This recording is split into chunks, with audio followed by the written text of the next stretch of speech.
Yes, live with one of my favorite writers, politics and media combined. Nobody does better than the guy you see on screen or you're about to hear. It's Colby Hall of Mediaite, who I'm very excited to talk to. And if only you could see him if you're listening, he looks like he's wearing like a knit cap. He looks like he came out of the prison yard at Alcatraz, I think. He's got a hoodie and a knit. I'm thinking more like sort of Rocky Balboa, Rocky One, running through the mean streets of South Philly is what I'm going for. You just didn't, every time you come on, I comment on how attractive I think you are. So you're really just trying to dress like a homeless gnome to really avoid. But I still lower the expectations. The truth is, I was just chilling on the bed with my dog Frank, and then you texted me. I'm like, oh shit, it's 3. I gotta. So I didn't get all dolled up for you. Apologies. I am happy to have you any way I can get you, no matter what you look like. Lots to talk with you about today, certainly. I mean, as there always is, but you published a few pieces just in the last couple of days, 2 today in particular. Is it 3 today? Yeah, 3 that I want to talk to you about today.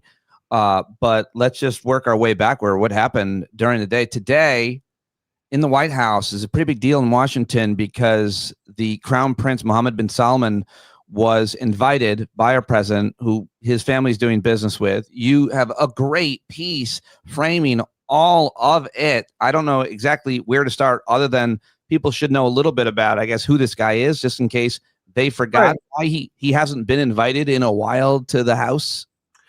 So 2018, Jamal Khashoggi, who wrote for the Washington Post, disappeared. And it was the CIA under the Trump administration, CIA, that realized that Mohammed bin Salman, the crown prince of the Saudi royal family, oversaw or directed the sort of brutal assassination and dismemberment and acid bath that was given to Khashoggi. And it was very controversial because we don't kill, critical journalists in America. And there was an outrage. And then you cut to 7 years later and $2 billion after Saudi investment into the Jared Kushner portfolio and lots of other sort of business dealings and hand-wringing. Suddenly, his reputation redemption is not just under full view. It's MBS basically got the royal treatment with, sort of F-35s flying over.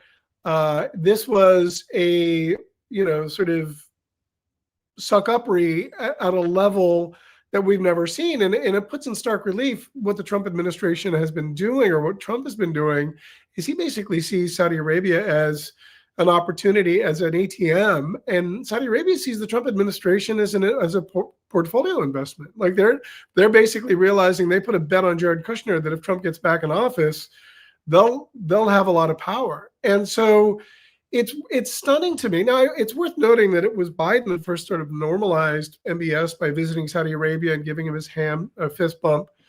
MBS is the leader of Saudi Arabia, and that's an entity with whom we need to sort of have some sort of relationship.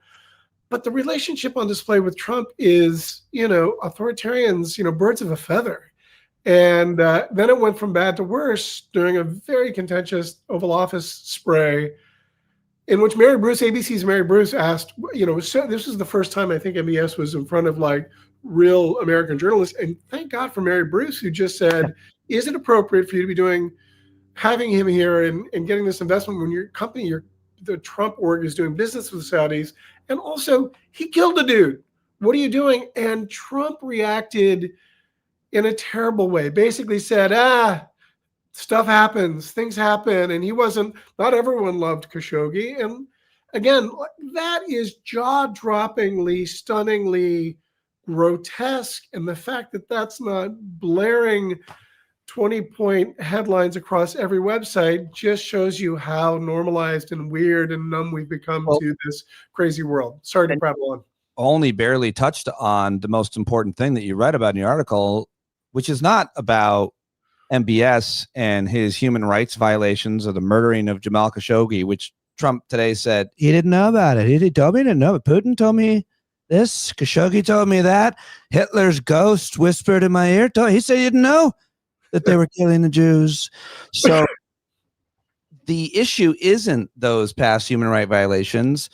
necessarily should be. But as you said, Joe Biden went over there and gave him a little jab, a handshake or whatever it was. But the issue is the business they're doing. The title of your piece is Trump's White House has officially become Saudi Arabia's best investment. You talked about the $2 billion deal that Jared Kushner got after the first Trump term ended.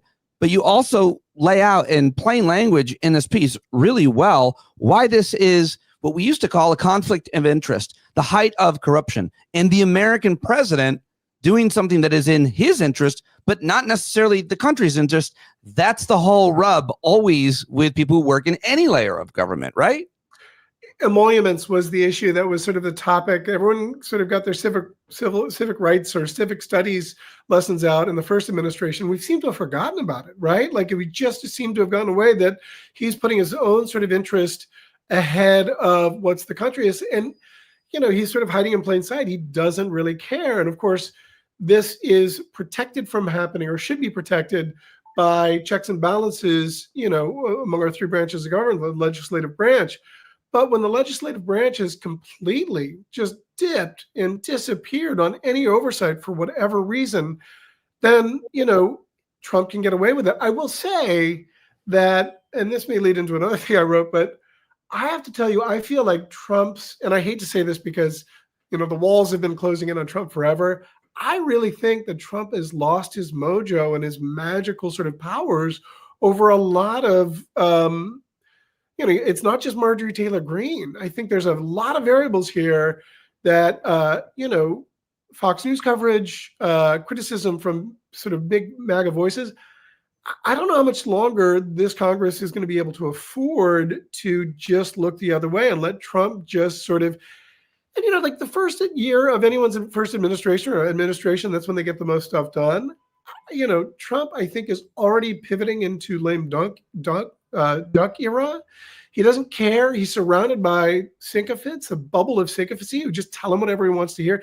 I think he truly believes that inflation is down and prices are down. I don't think that he's lying. I think he honestly has been told that, even though that's flatly wrong and inaccurate. And, you know, is it a lie if he doesn't know? But that's not a pass. He should know, right? And so I do think that we're seeing serious cracks in that armor. You know, people have been saying that for a long time, and I'll probably be wrong on that. Maybe that's wish casting, but I do think that you're not alone at all in saying this. And you're talking about this other piece that you have up. You posted yesterday. The MAGA succession crisis has begun, and it's happening on air. You can read it at Mediaite, talking to Colby Hall, who is dressed as a Snoopy the snow cone dispenser. If you could only see him, he's got a knit red hat and a hoodie, but God, he's handsome. A sexy version of a Snoopy snow cone. That's what I'm going for. Yeah, I'll take it. You break the Republican Party into kind of three different categories, which I thought that's really interesting. I've been breaking them in kind of two categories, and I've been using the phrase hoods off. And I've been saying that it was led mostly by Nick Fuentes, who you don't even mention. So I think it's interesting because you don't even mention him, and yet you still have kind of robust argument for these three categories. The first, the would-be heirs. The second, institutional preservationists. And the third group, I guess that you would include that in if you were, is the accelerants. And you're talking about people like comedian and conspiracy theorist Tim Dillon and Cernovich and others. Do you want to break it down a little further? Sure. Well, first of all, you know, I think Nick Fuentes is a crazy, bad, horrible person. I don't think he has much influence. I don't think he gets a lot of numbers. I think he leads this bizarre Groyper set. I don't think, however, that he should be platformed. And in a weird way, I think Tucker Carlson's platforming him, and then the Heritage Foundation basically defending Tucker Carlson is every bit as bad. And maybe I've got my head in the sand. I think the Groyper set that he leads isn't insignificant, but I don't think it's a serious movement. The movement that I think is you know, basically there's the Tucker Carlson, Megyn Kelly set. These are sort of big cultural leaders who are basically, I make the argument that the secession plan for the MAGA when Trump leaves, it's largely going to come from media personalities and not politicians. Of course, Ted Cruz and JD Vance and Marco Rubio and others are going to be battling. That feels a little bit like the minor leagues. The real issue is those who have really created huge audiences based on outrage and grievance, and zero attention given to actual governance. And so the three are like sort of, I think Tucker leads it, and he has a huge following, and he is really good or sort of pernicious about creating attention, sort of driving attention. Then you have Fox News, who's sort of institutionally, they need to be in line with Trump to a degree. There's something really fascinating that happened on Friday with Laura Ingraham and others, where she challenged Trump on the cost, of prices. I know that Fox News, they look very, very carefully at what their audience wants to hear, right? And a lot of them are very pro-Trump. Not all of them are.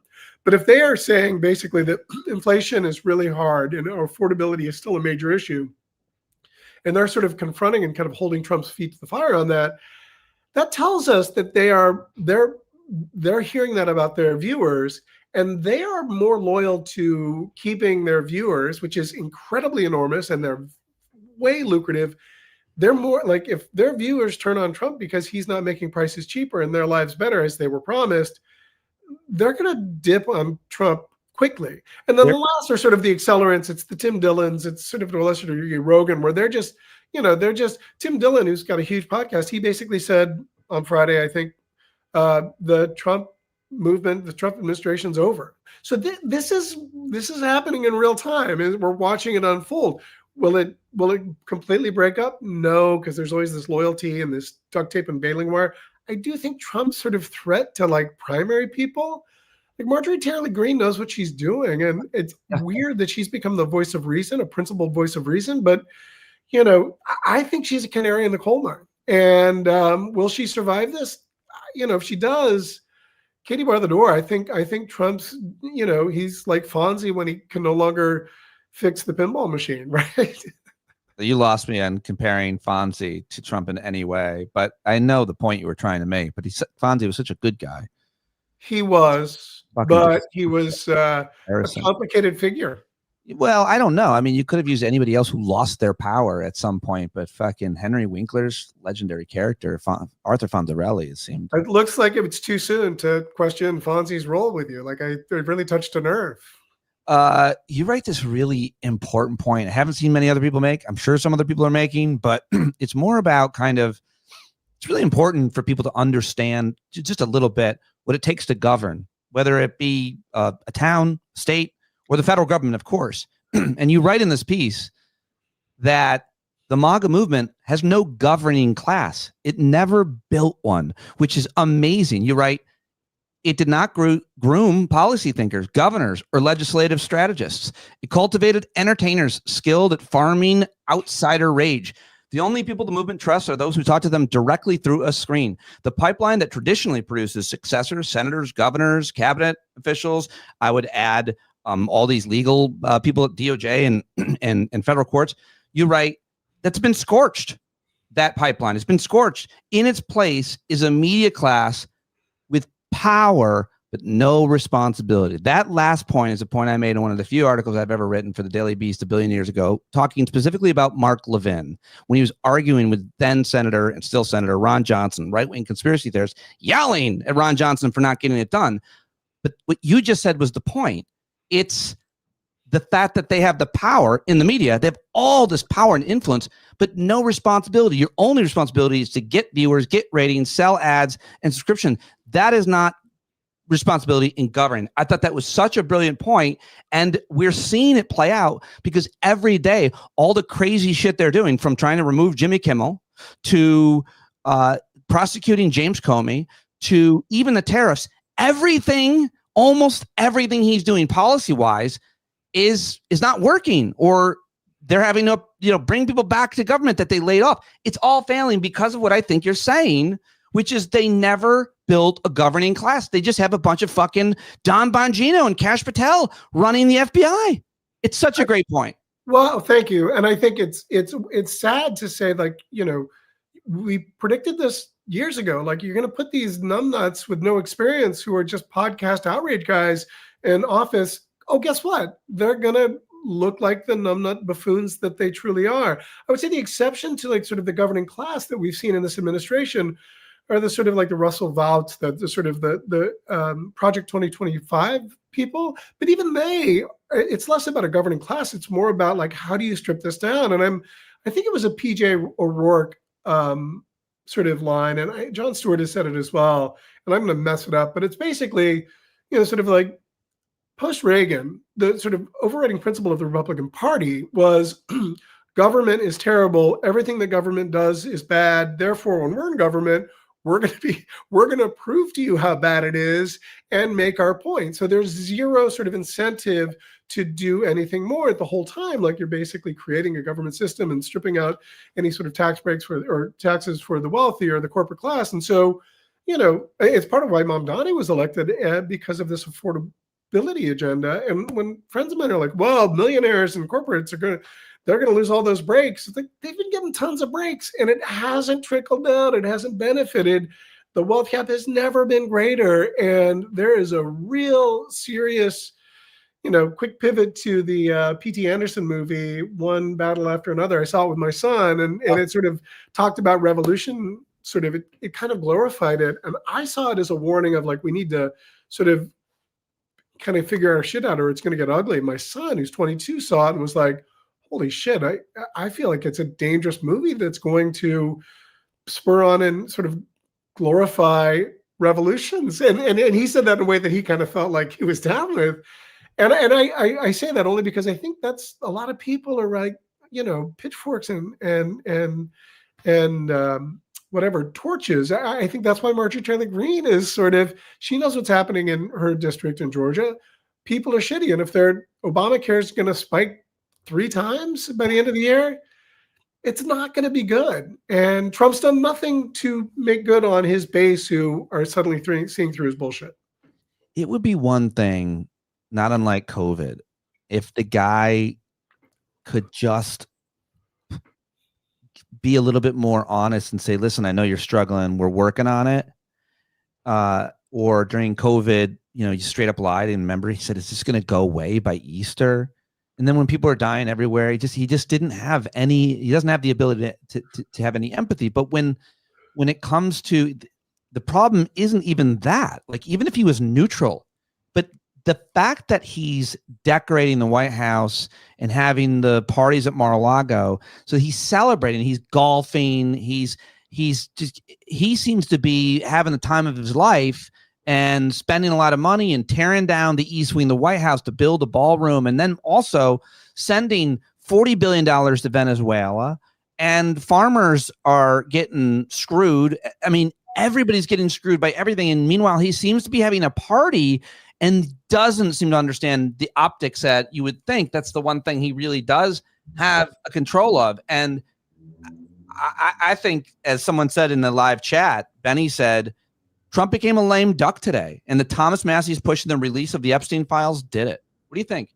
I think that's right. I think you're starting to see him come unglued, because he's arguing more and more about affordability, and he's trying to repivot. I mean, the piece I wrote last week was that Fox News, after the Mamdani election, they mentioned the word affordability 300 times in the 6 days that followed, and the week before it was like 40 times. So they're very well aware that that sort of economic populism hasn't really sort of gone away. And so Trump is now trying to pivot to that, and he's unable to. And I think you're seeing him, I wouldn't say crack up, but like today during the Oval Office spray with Mohammed bin Salman, he went after Mary Bruce and said that you're a terrible person, and and threatened to take away, basically suggested that Brendan Carr at the FCC should take away their license because he doesn't like the way that they report the news. And she handled it beautifully.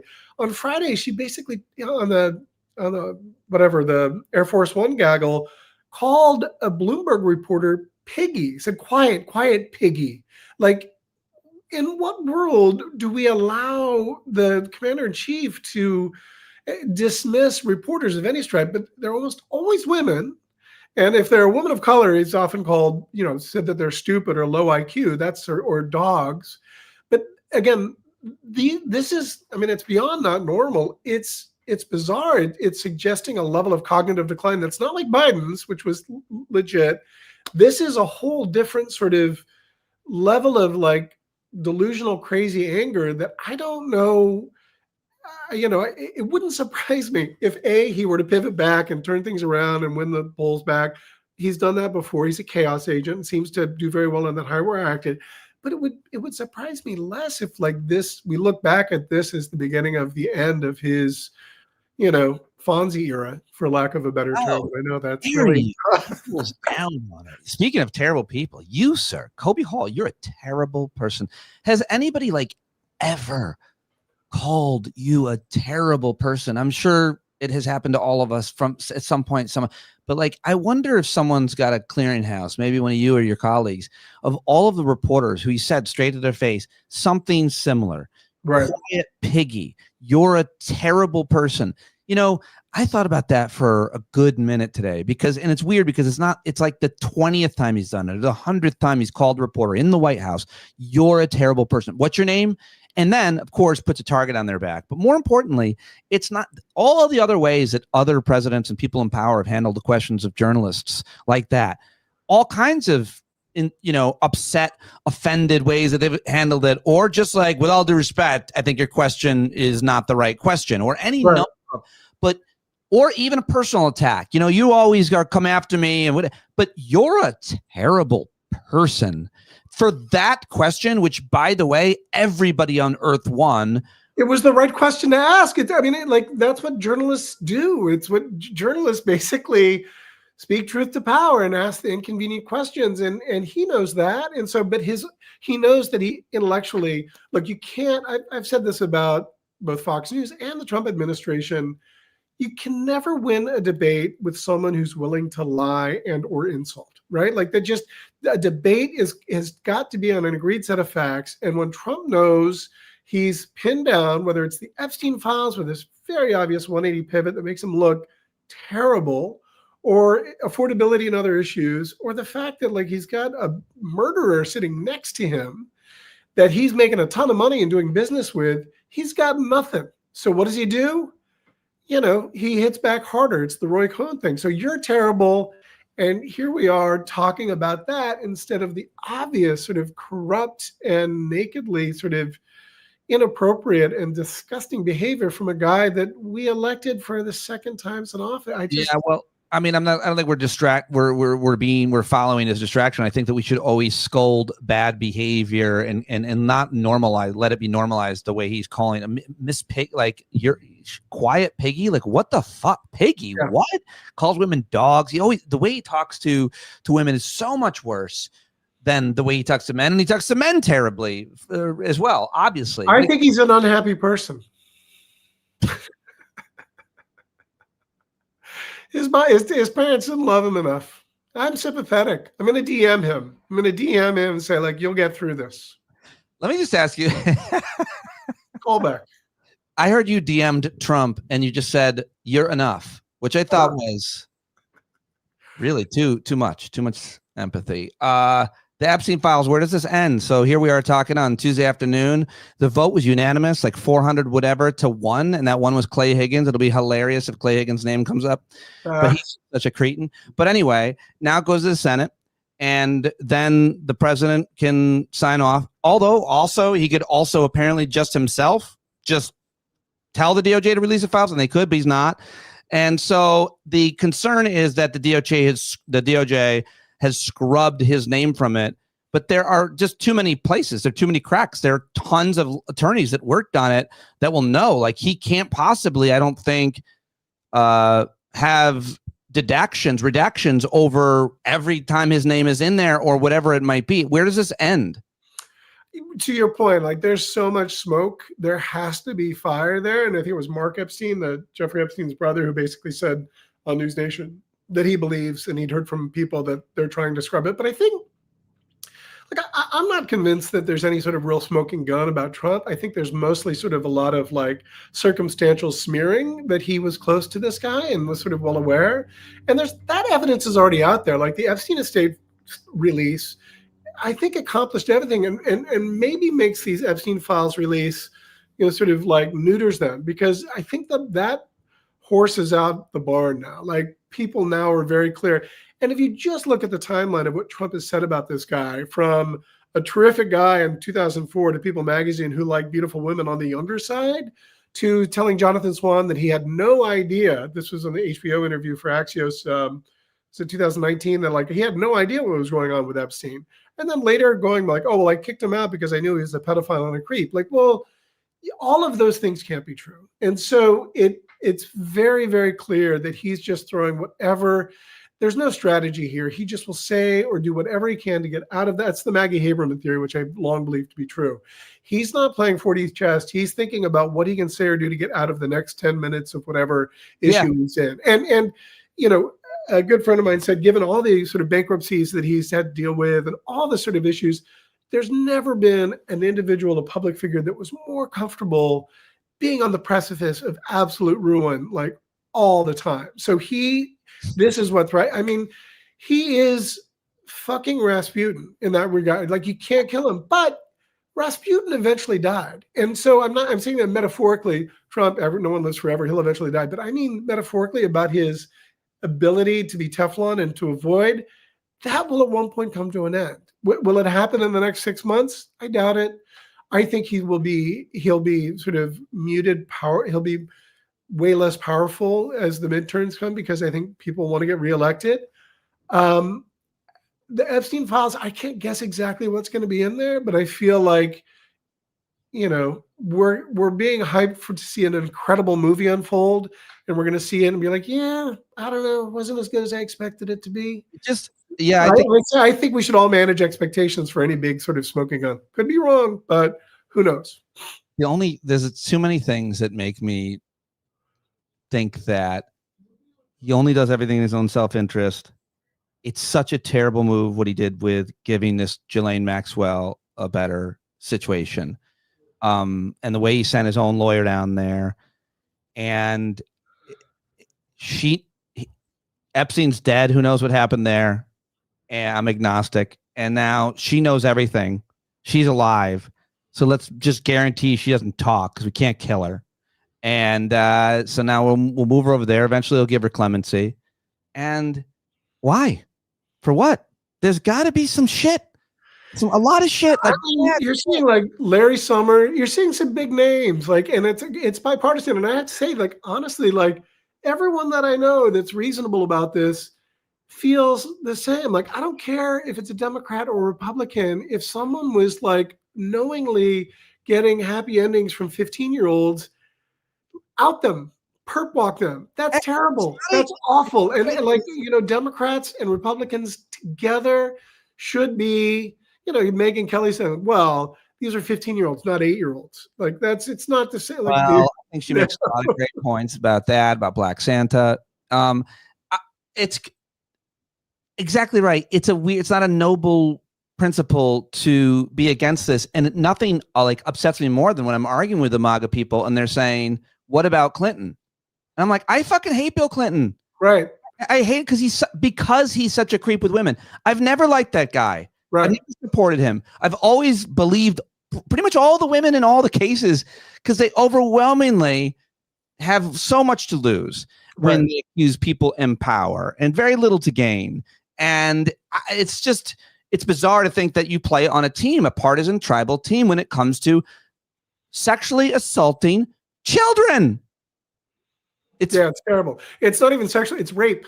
It's like you're raping a girl who's underage. That's not like, I don't know. I mean, or assault. It's terrible. And anyone that was involved, regardless of their noblesse oblige, their party affiliation, things that they've done, that transcends it, and it's terrible. And I hope they all get held accountable. You know, I'm not saying that I guess I have some sympathy for people who are sexually deviant in such a way that they assault or rape children, because there's something broken within them. I have some pretty, you know, open-minded beliefs about psychology, including murder and rape. Like, something happened there, or something's happening there. Like, and we should do whatever we can to prevent it. But what I'm saying is the people who protect them, not the guy who commits the crime, not the priest who molests 100 kids in this community for 20 years, but the guy who moves that priest to another community and he knows what he did. That guy, arguably, I'm saying, is worse because he's not broken.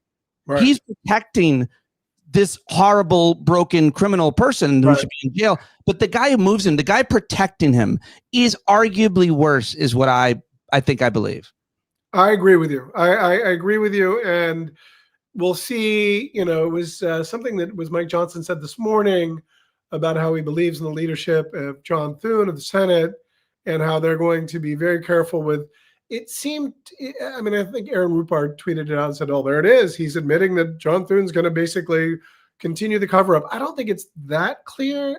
And also, I feel like we've reached a tipping point with this where like anything further, like you've got the QAnon adjacent MAGA base, you've got Democrats now are suddenly all in, and you have a plurality of Americans who are like just disinfectant, sunlight, get it all out. I think it's politically, that's why it was a nearly unanimous vote today in the House, shockingly, from only 4 Republicans are going to willing to vote for this to suddenly everyone's voting for it because they saw the writing on the wall. So like suddenly they've got courage and brave point of view. Like we're going to be principled now that we know that if I'm not principled, it's going to hurt me. There's something breaking through to the MAGA mind, including the most MAGA woman in my town, who's the town clerk, who when I posted on Facebook, like basically let the chips fall where they may, she and I are cordial. And she said, I never agree with you. Obviously, she's a big Trump supporter, Mike Lawler supporter in my district, but she's elected leader. But I think she and others, they don't want this on their conscience. They don't want she said, let the chips fall. Like wherever you can't protect these people. You don't want to be on that. You don't want to be, especially if you're a religious person and you think there's some actual judgment of you. That's not something you want to be on the side of defending your cover. You want to kind of get ahead of that. I think that's right. And I think there's a lot of obfuscation and sort of like intentional fog of war to try to create. And there's some loyal people that are always going to buy the spin on either side. And Trump's very good about that. Yeah. But I think that his powers to sort of shape the narrative around these things is becoming, he's powerless. It's an untenable situation. And I think he's lost his juice. Last thing, great piece that you have up. Finally, I've already taken you over the time we agreed on. I'm sorry, you probably have another hat contest to get to. But this hat contest is, I like to go on late with my hat contest, so it's okay. You wrote a piece about this Olivia Nuzzi comeback, and people who closely follow political media know who she is, and a little bit about what she's done. It's pretty salacious. But you wrote the Olivia Nuzzi comeback is everything wrong with modern media. I could talk to you about this for a long time, specifically about her. We could talk about it, some of the conclusions you draw. But I think that there's one really important point that you make that should be made kind of like people need to really understand this. And the way you distill this point, I think, is very important, which is, here it is. Here's what we don't say out loud. There's no money in journalism anymore. No fame, no glamour, no prestige. But there's lots and lots of money in media and being a brand, an influencer, a personality. We stopped paying journalists and started rewarding performers. And I couldn't agree more with you. And I think it's really, really well written. But add to that, because you made so many other great points here about what has happened to journalism and what we now are referring to and depending on as journalism. Right. So Olivia's, I sort of knew her professionally. And when this news broke that she, had this affair and was breaking up with her fiance, it bummed me out because I liked her. She was a nice person. I think she's a terrific writer. I don't think her excerpt that was in Vanity Fair was terribly well written. It was a little first person and not, but I liked her and she was nice to me and she helped me out a little bit.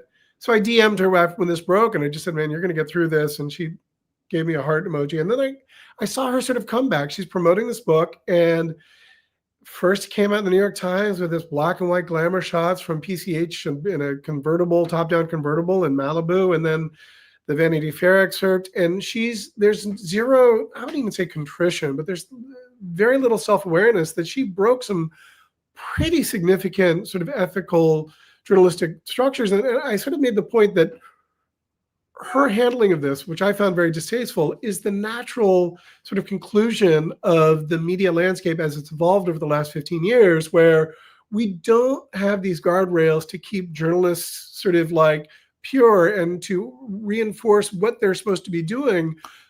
And instead, we're rewarding people that make themselves the story, that seek the conflict, that build their brand of influencers.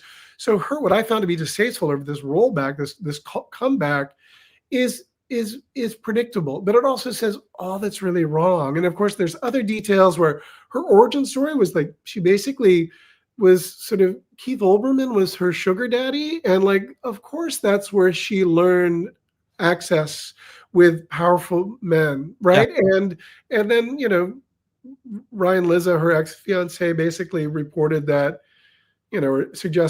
alleged that she had an affair with Mark Sanford, the former South Carolina governor, when she did a report for him on her interview on New York Magazine. So I think journalism is in a tough spot right now. And I like Olivia's writing, but this turn for her, it's not for me. Maybe I'm the old fuddy-duddy and it's kind of gross, but at the same time, it is who we are right now. I think media is mostly a mirror of who we are as a society, for better and sadly, more recently, worse. None of it matters in our attention economy. Ambiguity is an asset. Controversy is content. Every piece of criticism is also marketing. It's all this stuff. I guess I've never said to you, hey man, you're a real smart, good writer. I guess I just always thought I was communicating that, but I want to say it out loud. Well, I appreciate you saying that. I appreciate saying that. Oddly, Nitzy, I mean, she makes this point, but like the things that you could say about her apply directly to the current president. I mean, it's the same kayfabe, conflict, performative, anger narrative that gets the clicks. No one's going to click on nuance. Unfortunately, I've learned through my career of writing about shades of gray. Oh, that's a good shade of gray. I like that. Let's click on that. Well, I love what you wrote about beige. That's it's not true. It's just not enough people to make enough money for people to make a living. Like I read all of your articles. People click on and read full articles. They'll listen to this whole podcast, but it's not nearly what makes the money, what drives the clicks, what really, you could build a company on. It's, it'll sustain a 2-bedroom apartment. Softcore porn, yeah, two-bedroom apartment in Cobble Hill. That's exactly where I'm living. I'm going to pivot to softcore porn and snuff films, but suggested snuff, because that will get traffic. And within that, it'll be nuanced snuff films. I'm going to start an OnlyFans for gay men. And my whole thing is going to be how not gay I am, but like they are allowed to, it's for them. I'll do whatever they tell me. You just don't know you're gay. All my gay friends are just, that's the whole shtick. Like I tell them, like, I don't try to make you straight. Like so many of my gay friends just think that everyone's gay. They just haven't realized it yet. Like, nah, it's okay, dude. It just doesn't work for me. So maybe like that's your OnlyFans shtick, is you're going to be. I mean, honestly, the way I say where I am on the spectrum at any given moment, usually 4 White Claws away. Like I'll do anything for a 3rd bedroom in this. Everyone's in New York is a 1-bedroom away. So your standard is a whole lot. You need actually real estate square footage. I was like, I'll take a 5th White Claw. Colby, you're awesome. I appreciate you joining me on short notice today. I love your work. I hope everybody goes over and reads it at Mediaite and follows you on all the social media. It's all linked in the show notes if you listen. Always a pleasure. And this was a good rehearsal. We should record. Okay, but I'll hit record now.